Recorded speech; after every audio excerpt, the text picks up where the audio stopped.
Bienvenidos seamos todos nosotros a esta nueva predicación dominical. Continuamos con el gran discurso profético de Jesús.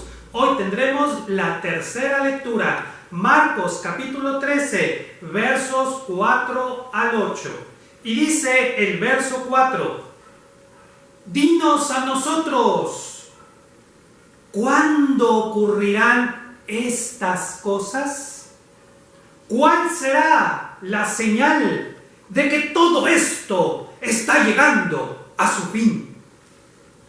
Esa es la pregunta o las dos preguntas que el grupo de discípulos hace a Jesús en esa hermosa tarde primaveral mientras Jesús disfruta de la naturaleza. Vamos a analizarla frase por frase porque ya aprendimos que la llave, la clave de acceso para entender el gran discurso profético de Jesús es observar. Muy bien, tomen asiento, acomódense, dispónganse para poner toda su atención en la predicación que tendremos el día de hoy para que podamos entender lo que Jesús nos quiere enseñar. Fíjense, frase por frase, verlo con cuidado para observar los detalles. Dinos a nosotros. Bueno, más bien sería algo así como, dinos a nosotros, dinos. Porque la frase en su idioma original manifiesta urgencia, manifiesta angustia. Hay ciertas marcas gramaticales que enfatizan estas emociones.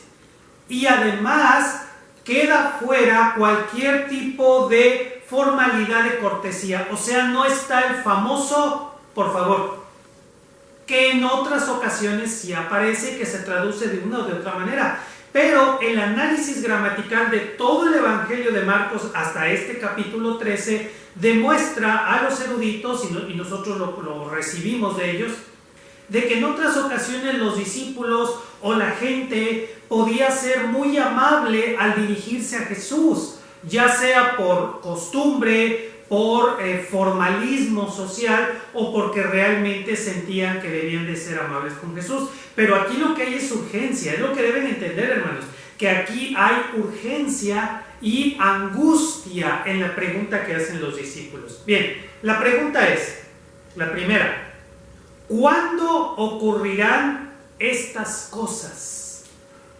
O sea, los discípulos queremos fechas, queremos una fecha, año, mes, día, hora, y hasta el lugar exacto donde va a caer el meteorito. No va a caer ningún meteorito, pero queremos fechas. Y lo primero que yo me pregunto es, ¿para qué queremos una fecha? A ver, aquí entre nos, ¿para qué queremos una fecha? ¿Para prepararnos espiritualmente? ¿O no será más bien para saber cuánto tiempo nos queda antes de prepararnos? ¿Para qué preguntan los chamacos cuándo es el examen final? ¿O cuándo es la fecha de entrega del trabajo? Yo no sé ustedes, pero allá en mis años de que iba a decir de estudiante, pero más bien en mis años en los que iba a la escuela, yo me acuerdo que en varias materias, tanto en secundaria como en la vocacional e incluso en la carrera profesional, había profesores que desde el primer día de clases nos encargaban un trabajo escrito a máquina, o sea, no existía nada de eso del Word, nada de eso, era escribirlo a máquina y comprar papel milimétrico, que ahora yo creo ya ni saben qué es eso, papel milimétrico, y con nuestras escuadras hacer las gráficas y todo, ¿verdad? Bueno, eran trabajos realmente amplios, no solamente por la cantidad de hojas, sino porque había que hacer muchos cálculos, dibujos, cosas así. Bueno, el caso es que nos ponía una fecha. Y hoy cuando lo veo en retrospectiva, pues me da ternura, ¿verdad? De que siempre preguntábamos. El maestro decía, el trabajo se entrega para el 15 de febrero. Y siempre, oiga, profe, ¿y no va a haber prórroga? O sea, nos lo decía en septiembre. En septiembre nos decía que el trabajo se entregaba el 15 de febrero y todavía estábamos pidiendo prórroga. Y sí, había profesores que nos decían, sí, claro, hay prórroga hasta el 15 de febrero. O sea, puedes entregarlo mañana o hasta el 15 de febrero. O sea, es bien curioso porque obviamente todo el mes de septiembre ni siquiera nos preocupamos por el trabajo.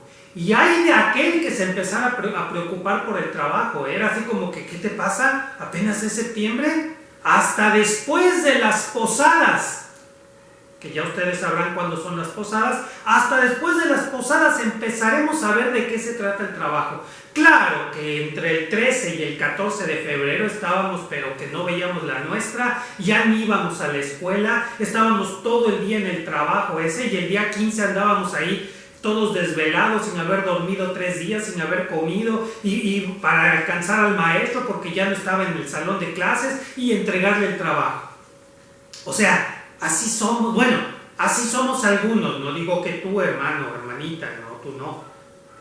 Pero por algo no nos da fecha Jesús, por algo. Bien, seguimos. Llama la atención el uso del plural. Estas cosas. ¿Cuáles cosas? Si Jesús nomás habló de una. Jesús habló de la destrucción del templo de Jerusalén. Punto. Una cosa. ¿Por qué dicen estas cosas? Porque en la mentalidad de los discípulos, el templo de Jerusalén no podía destruirse como un evento aislado. No. Tenía que ser parte de una serie de eventos que tendría como fin el fin de esta civilización, o sea, el fin del mundo. Ese era el pánico, el terror de los discípulos. La única explicación que ellos tenían es que si Jesús anunció la destrucción del templo de Jerusalén, para acá, ¿verdad? Pues seguramente es porque está dando las profecías del fin del mundo. Y ellos obviamente quieren saber, pues, cuándo va a suceder todos los eventos que lleven al fin del mundo. En lenguaje ya cristianos del siglo XXI, ¿cuándo va a aparecer el anticristo? ¿Cuándo va a surgir la bestia de las 7 cabezas? ¿Cuándo esto, el otro? En fin, todas esas cosas apocalípticas que como le encantan a muchas personas. Pero hermanos, algo que sí debemos tomar muy en cuenta es que el miedo distorsiona nuestra percepción de la realidad. El miedo hacía que los discípulos confundieran la destrucción del templo con el fin del mundo. El miedo hace que nosotros veamos la situación que ahora tenemos como si fuera el fin del mundo. Pero además, el miedo hace que veamos de más o que veamos de menos. En este caso, los discípulos veían más, veían la destrucción del templo y el fin del mundo. Pero como sea, el resultado es siempre un espejismo o una pesadilla. Y todo empieza en el miedo. O sea, todo empieza en el miedo. O sea, te surge un dolorcito por aquí y ya el miedo, y no será esto, y no será aquello, y si me operan, y si salgo mal de la operación, y si quedo en la plancha, y esto. O sea, espérate. Nomás traes el celular ahí, pues eso te duele y ya te lo quitas. Ay, era el celular, perdón. O sea, ¿a poco no?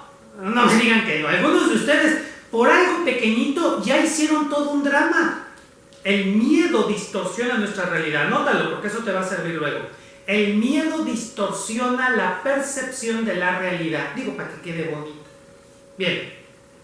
Ahora, otra pregunta. Los discípulos preguntan por la señal.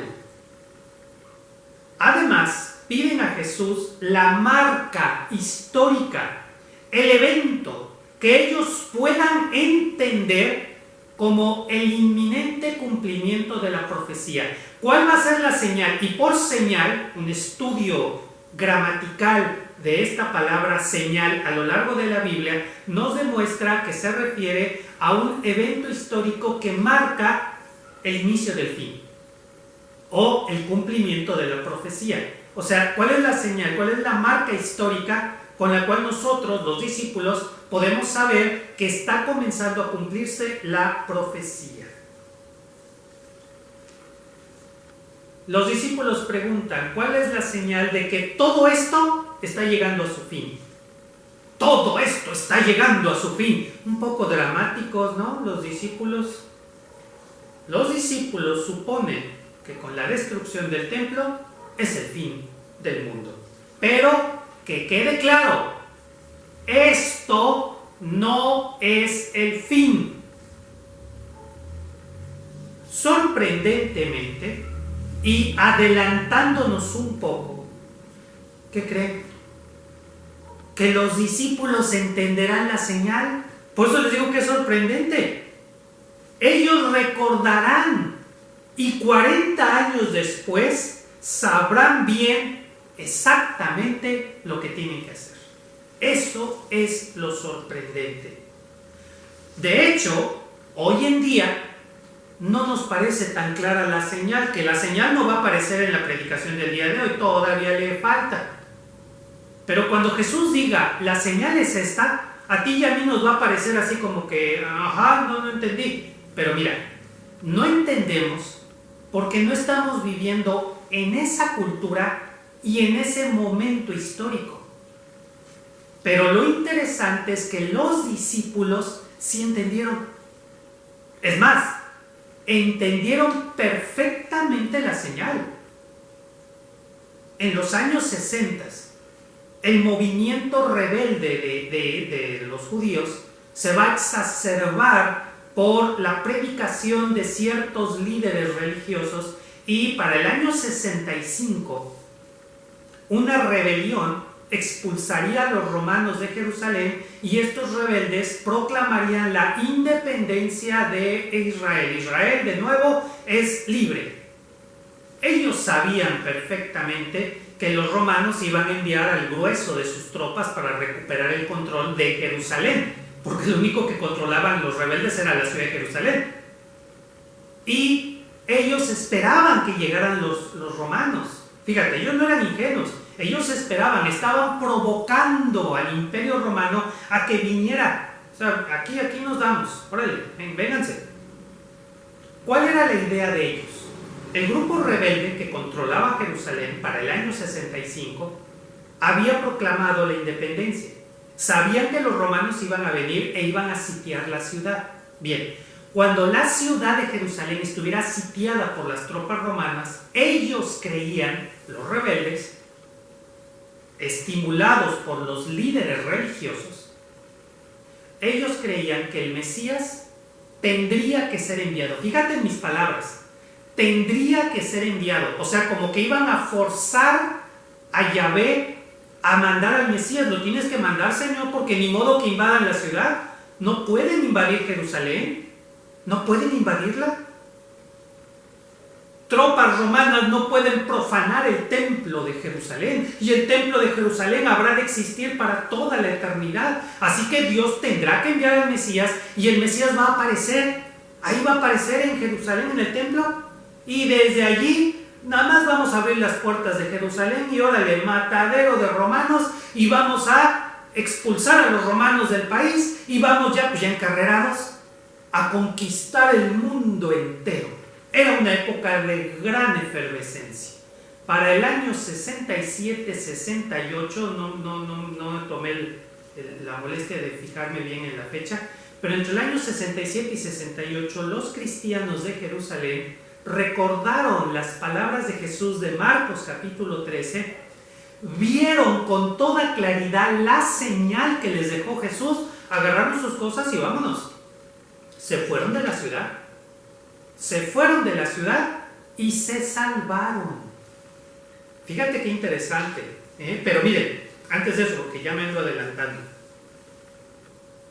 En Jerusalén había una gran efervescencia para el año 65. Una gran efervescencia. El Mesías tiene que venir, porque Jerusalén no puede ser invadida. El templo no puede ser destruido. Y yo me pregunto, ¿acaso no conocen la historia?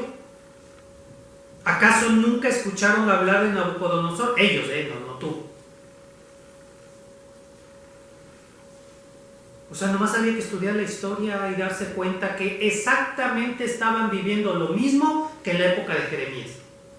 Jeremías ahí está diciéndoles lo que tienen que hacer y no le hicieron caso. Al pobre hasta lo mandaron al bote por no ser patriota. Y también creían que jamás iban a ser invadidos. Llegó Nabucodonosor y miren, arrasó la ciudad y destruyó el templo. ¿Qué van a hacer los romanos? Exactamente lo mismo. Arrasar la ciudad y destruir el templo. Pero exactito, la historia se repitió con una exactitud cronométrica que es sorprendente. Hasta podemos comparar, no lo voy a hacer, hasta podemos comparar las palabras de Jesús con las de Jeremías. Bueno, ¿por qué no? Las palabras de Jesús con las de Jeremías. Es que es lo mismo. Bueno, no nos enojemos, no nos alteremos, pero vean que el desconocimiento de la historia nos lleva a cometer los mismos errores. Es que no conoces la historia. ¿Tú crees que esta es la primera pandemia que vivimos en México? O sea, ¿de veras te estás ilusionando con los espejismos? ¿Acaso no conocemos los ciclos de los imperios? ¿Cómo nacen, cómo crecen, cómo llegan a la cúspide, cómo se derrumban? ¿No vemos lo que está pasando? ¿De veras no vemos? A ver, a los que les gusta la historia, a los que les gusta leer historia, ¿no ven?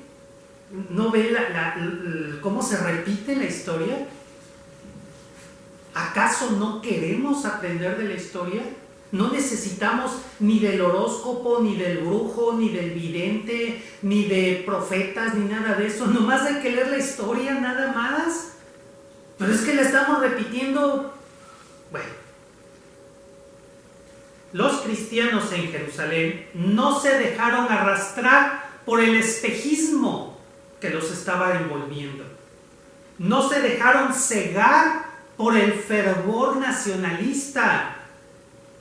Contra todo y contra todos, se fueron de la ciudad y se salvaron. Fíjate qué interesante. Toma nota.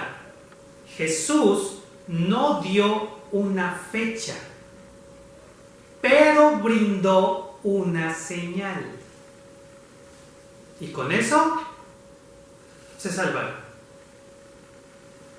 Jesús no nos va a dar una fecha, pero sí nos va a dar señal. Y si sabemos ver la señal, vamos a saber lo que tenemos que hacer. Fíjate lo que nos está diciendo Jesús en esta predicación. Verso 5. Jesús comenzó a decirles a ellos: cuidado, que nadie los engañe. La primera frase, comenzó a decirles. Gramaticalmente, este es el inicio del discurso profético de Jesús. Jesús responde con calma y con seguridad. Fíjense que es muy interesante gramaticalmente que la respuesta de Jesús es pausada y calmada. A diferencia de la actitud de los discípulos que llegaron prácticamente aterrados. Pues con este verso 5 comienza gramaticalmente el gran discurso profético de Jesús. Y la primera palabra de este discurso profético es cuidado, que es un imperativo de perseverar sin pausa. La estructura gramatical de esta palabra en griego es un imperativo que está diciendo que debemos perseverar en una actividad sin hacer pausa. Y básicamente se traduciría permanezcan observando. La palabra en griego que traducimos cuidado literalmente significa aquí permanezcan observando. Permanezcan observando. Otra vez, observar y no simplemente mirar. Otra vez se repite esta máxima del gran discurso de Jesús. Lo primero que nos está diciendo Jesús es: permanezcan observando. No solamente miren, y no lo hagan de vez en cuando. Fíjate bien por dónde caminas. Escucha con atención lo que sucede. Percibe con claridad tu entorno. Quítate los audífonos para que puedas escuchar bien lo que hay a tu alrededor. Deja de caminar con el celular ahí en la mano, o sea, viéndolo. En serio, tienes que aprender a percibir tu entorno. ¿Qué es lo que está pasando a tu alrededor? Pregunta, compara, analiza, saca conclusiones. Lo primero que Jesús nos advierte es que permanezcamos atentos, pues tratan de engañarnos. Jesús no nos va a mentir, ni nos va a decir palabras bonitas para hacernos sentir bien, no. La verdad es que tratan de engañarnos. Y yo creo que a ti y a mí, que hemos estado observando a través de las predicaciones, nos queda perfectamente claro que allá afuera hay muchos que están tratando de engañarnos, que nos han estado engañando durante mucho tiempo y que por supuesto nos van a seguir engañando. Hay muchas cosas en nuestra vida que son engaños y los estamos descubriendo. Bueno, pues date cuenta de eso. Jesús nos está advirtiendo, es que los van a engañar. Debemos afinar nuestra capacidad de observar, porque quieren engañarnos. Precisamente Jesús nos advierte, no es una posibilidad remota, no. Y aunque tengas 10 o 12 años de edad, tienes que ser consciente de que te quieren engañar. De una vez, aunque tengas 10 años, aunque tengas 5 años. Hola Tami, ¿ya te despertaste? Despierta a tu mamá. A la edad que tenga. Hay gente allá afuera que nos quiere engañar. Entonces no podemos creernos todo. Particularmente nosotros en esta etapa que nos está tocando vivir, tenemos que tener bien claro que existe una posibilidad real alrededor nuestro de ser engañados. Para nosotros, hoy, hay dos fuentes de engaño. Primera fuente de engaño: las ideas apocalípticas del fin del mundo. Esa es la primera fuente de engaño. Ya hemos sido advertidos en un video que subimos a YouTube. Esto no es el fin. Esto que estamos viviendo no es el fin del mundo. Cuando vimos el libro del profeta Nahum, entendimos que aunque esta civilización se desmorone, nosotros vamos a sobrevivir. Y sobre los escombros de esa civilización, nosotros podremos levantar nuestra carpa y celebrar la fiesta de los tabernáculos. No quiere decir que literal vamos a celebrar la fiesta de las cabañas. Pero esa fiesta de las cabañas es la fiesta que celebra la provisión divina. Es una fiesta muy alegre. Y cuando el final del libro del profeta Nahum, no el final que aparece en tu Biblia, sino el final del texto hebreo del profeta Nahum, queda claro que lo que está queriendo decir es que cuando parezca que ya no quedó nada a nuestro alrededor, nosotros aún podemos celebrar la provisión divina. O sea, cómo, cuándo y dónde no sabemos, pero el Eterno proveerá para nosotros lo que necesitemos. Fíjate qué elección tan importante.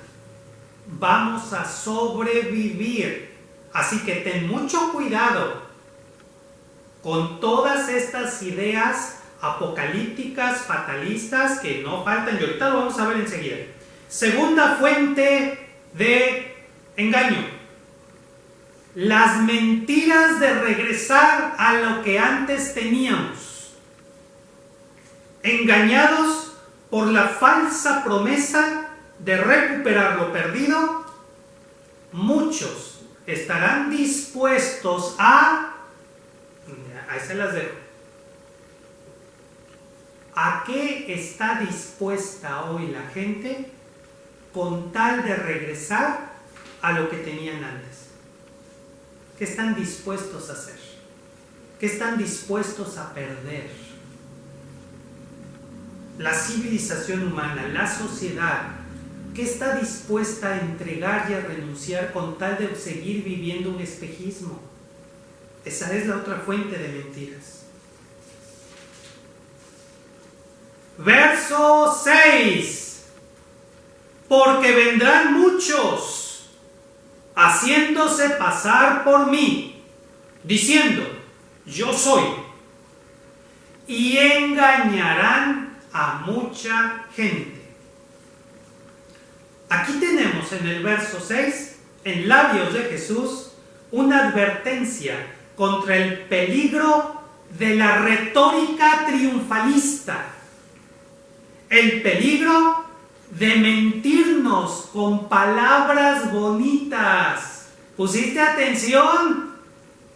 El gran peligro, dice Jesús, es que nos van a querer engañar con palabras bonitas. En los años 50 y 60 surgirán falsos profetas que anunciarán el inminente surgimiento del imperio judío con el Mesías triunfalista. Históricamente está registrado eso. Claro, los cristianos dicen, pues el Mesías ya vino y hasta se fue, pero no el Mesías que esperaban ellos, los judíos. Y en los 50 y 60, mira, va a empezar a crecer. Primero va a ser uno, o sea, un falso profeta, luego dos, luego tres. Y va a empezar a crecer esa expectación y se va a empezar a hablar de eso en las sinagogas y en los mercados, y de repente la gente va a empezar a exacerbar los ánimos y eso va a empezar a crecer como una bola de nieve. Pero los cristianos, que hay que aplaudírselo, porque si muchas cosas no le pusieron atención a Jesús, aquí sí, miren, aquí sí pusieron atención, y empezaron a ver, no, esto está pintando mal. Fíjate, mientras la mayoría de la gente judía en Palestina en los años 60 veían una posibilidad real de que sus sueños imperialistas se volvieran realidad, los verdaderos discípulos de Jesús empezaron a ver que no, que esto era más bien el anuncio, la señal de que la profecía de Jesús sobre el templo era realidad y que el templo sí va a ser destruido.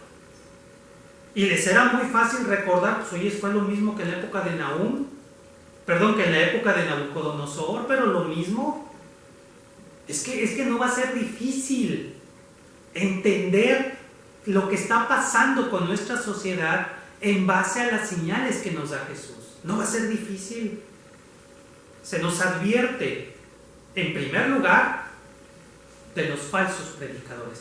Qué interesante que el discurso profético de Jesús comienza con la advertencia de la llegada de falsos predicadores. Qué interesante. Que eso es lo primero que nos advierte Jesús. Estos falsos predicadores aparentan hacer los mismos milagros que Jesús. Ellos alardean de representar a Jesús. Ellos fácilmente van a querer engañar a muchos. Pero miren, hermanos, fácilmente reconoceremos a esos falsos profetas, a esos falsos predicadores. Nada más hay que observar otra vez, no mirar, observar su ostentoso estilo de vida. Nada que ver con la vida que llevaba Jesús. Así de fácil. Pero Jesús nos advierte, engañarán a muchos. Engañarán a muchos. Surgirán falsos predicadores con anuncios triunfalistas que engañarán a muchos, nublando el entendimiento para no ver lo que se avecina. Ese es el propósito de estos falsos predicadores: nublar el entendimiento de las personas para que no puedan ver lo que es obvio. En los años 60, esos falsos profetas nublarán el entendimiento de la gente para no ver que las tropas romanas vienen a destruir Jerusalén y que no hay forma de detenerlas. Pero claro, la gente va a preferir escuchar a los predicadores que les dicen que vienen tiempos de prosperidad y que vamos a conquistar el mundo entero y que por fin todas esas promesas de prosperidad y riqueza se van a cumplir. Hoy en día el éxito de todos esos falsos predicadores es que precisamente nos hablan de prosperidad, de triunfo, de riqueza, de éxito, de tener todo lo que soñamos y deseamos. Ese discurso tiene éxito porque Jesús nos dijo que ellos van a nublar el entendimiento de las personas para que los cristianos no vean lo obvio, no vean la realidad. Verso 7 y 8, los leo juntos. En cambio, fíjense el tono de Jesús. En cambio, cuando empiecen a oír estruendo de batallas y noticias de batallas, no tiemblen de miedo. Así sucede. Sin embargo, aún no es el fin. Es decir, se levantará etnia contra etnia y nación contra nación. Habrá terremotos en muchos lugares. Habrá hambrunas. Eso apenas será el comienzo de los dolores angustiosos. Fíjate el cambio en el tono de Jesús. En cambio, así se traduce el literal. Verso 7, así empieza literalmente. En cambio, o sea, Jesús contrasta una idea con otra idea. Una idea. La verdad es que podemos ser engañados por falsos predicadores. Esa es la verdad. Es posible que falsos predicadores nos engañen. Por eso tenemos que tener cuidado. O sea, observar. La mentira, o sea, la idea que se contrasta. La mentira es que guerras, terremotos, hambrunas son lo que anuncian el fin. Es una mentira. Esa es la mentira. Suponer que guerras, terremotos, hambrunas son las señales del fin. Sí, es claro lo que les estoy queriendo decir. Con toda claridad Jesús dice, así tiene que ser, pero no es el fin. Fíjate el fin del verso 7, el fin del fin. El fin del verso 7. Bueno, lo leo todo el verso 7. En cambio, cuando empiecen a oír estruendo de batallas, o sea, el estruendo de batallas son las batallas que se están oyendo aquí, en este momento. Lo que oían los cristianos cuando los rebeldes tomaron la ciudad de Jerusalén y expulsaron a las tropas romanas, que eran poquitas, que estaban allí en la ciudad de Jerusalén. Son los estruendos de batalla. Cuando empiecen a oír estruendo de batallas y noticias de batallas. Porque cuando Roma se enteró de lo que pasaba en Jerusalén, inmediatamente organizaron un enorme ejército y lo enviaron a Jerusalén con la orden específica: aplasten la rebelión y destruyan la ciudad. Pero es muy interesante, hermanos, hermanas, todos nosotros, pongan mucha atención. Es muy interesante que las tropas romanas no desembarcaron en el puerto más cercano a Jerusalén. Todo lo contrario. Las tropas romanas desembarcaron en el norte de Galilea, en la parte más al norte del territorio de Palestina.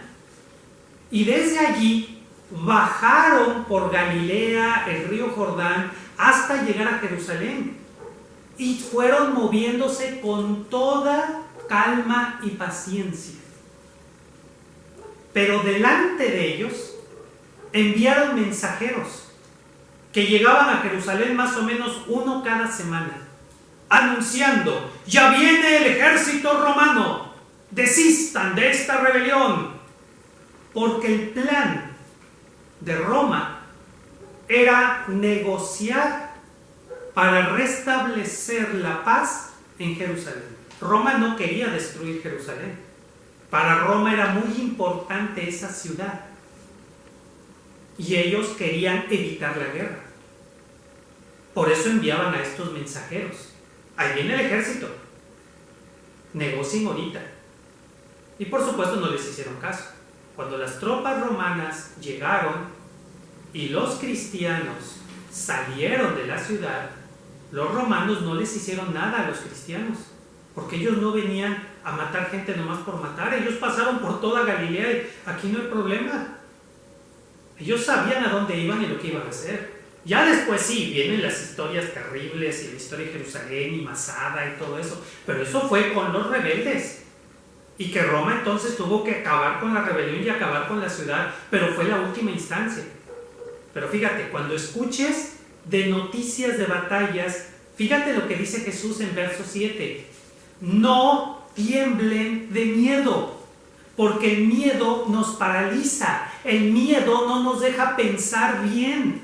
El miedo hace que nosotros nos frenemos, nos paralicemos y escuchemos a los falsos profetas. Fíjense qué interesante lo que dice Jesús. Así sucede. Pues es que así es. O sea, provocas al imperio que quieres. O sea, desenvainas la espada, pues ¿qué quieres? Lo que está diciendo Jesús es: aquí no hay intervención divina, esto no es un juicio de Dios ni nada, es algo perfectamente humano, así sucede. Pero, sin embargo, aún no es el fin. Aún no es el fin. ¿Te fijas la claridad con la que lo dice Jesús? Cuando empieces a escuchar que hay guerras por aquí y guerras por allá, ¿sabes qué? Así es. Pero eso no anuncia el fin. ¿Y qué te dicen todos? Bueno, no todos. ¿Y qué te dicen los falsos predicadores? No luego salen con que está profetizado y esto está profetizado y son las señales del fin del mundo. Todavía no llegamos a la señal. Pero aquí Jesús está diciendo: esta no es la señal. Esto no anuncia nada. Que haya guerras no anuncia nada. Por eso el verso 8 dice, fíjate lo que dice el verso 8. Es decir, o sea, Jesús amplía su explicación. Se va a levantar una etnia contra una etnia y una nación contra otra nación. O sea, eso siempre pasa y siempre ha pasado. Y va a haber terremotos. Y va a haber hambrunas. Y Jesús aquí podía haber multiplicado más cosas. Ciclones y granizadas y agua salada. Digo, un montón de cosas. Pero fíjate lo que dice Jesús. Eso apenas será el comienzo, no el fin. Es que ahí está la mentira. Cuando los predicadores, en vez de explicarnos el texto de la Biblia, agarran el periódico, bueno, estoy hablando de mi época de adolescente, ¿verdad? Pero agarran el periódico, porque sí los hubo, sí los hubo, predicadores que con el periódico en mano, noticias, en tal lugar hay una inundación, en tal lugar hay guerra, en tal lugar hubo un terremoto. Hermanos, vean las señales del fin del mundo, porque en Marcos 13, allí dice que son las señales del fin del mundo. Yo lo escuché muchas veces en mi niñez, en mi adolescencia, en mi juventud, que usando Marcos 13 o Mateo 24 decían que ahí estaban las señales, y luego yo me ponía a leerlo y decía: pues aquí Jesús dice que no. Aquí Jesús dice que no. ¿A quién le vas a hacer caso? ¿A tu predicador favorito que ve las señales del Apocalipsis en todos lados? ¿O a Jesús, que te está diciendo que no? Esa es la mentira. Eso es de lo que nos debemos cuidar. Porque esos eventos angustiosos serán usados por predicadores para alimentar nuestros miedos. ¿O no? ¿Qué pasó el año pasado? ¿O qué está pasando ahora? Yo no sé, porque pues yo ni me meto a ver esas cosas. Pero tú que te has de meter a ver más videos, yo creo que no han de faltar predicadores que están haciendo que están de plácemes, ¿verdad? Hablando de todas las señales y todo lo que está pasando, y las inundaciones, y las guerras, y todo, ¿verdad? Y la plaga, y el meteorito que vendrá, porque va a pasar un meteorito, ¿no? Que vendrá, va a pasar. Pero hermanos, Jesús claramente dice, no se dejen engañar. Jesús dice, así sucede. Son eventos humanos, no intervención divina. Hermanos, el miedo nos paraliza. La verdad nos permite observar. Guerras, terremotos, hambrunas. ¿Supones que eso es el fin? No. Aún vendrán angustias peores, dice Jesús. Advertidos estamos. ¿Crees que esto es el fin? Uy, no. Cosas peores vendrán. Ya estamos advertidos. Pero ¿sabes qué? No tengamos miedo. Lo último que debemos hacer es sucumbir ante el miedo. Mejor, observemos con atención las instrucciones de la palabra divina y dejemos que Jesús siga hablándonos y diciéndonos la verdad. Puestos en pie, recibamos la bendición pastoral. Sea nuestra apasionada gratitud al Todopoderoso, que nos protege para no caer y no ser confundidos, que nos protege para perseverar en este mundo de apariencias sin miedo, sin incertidumbre y en plenitud de gozo, aprendiendo a disfrutar de su amor apasionadamente, mientras esta sociedad se desmorona en sus afanes.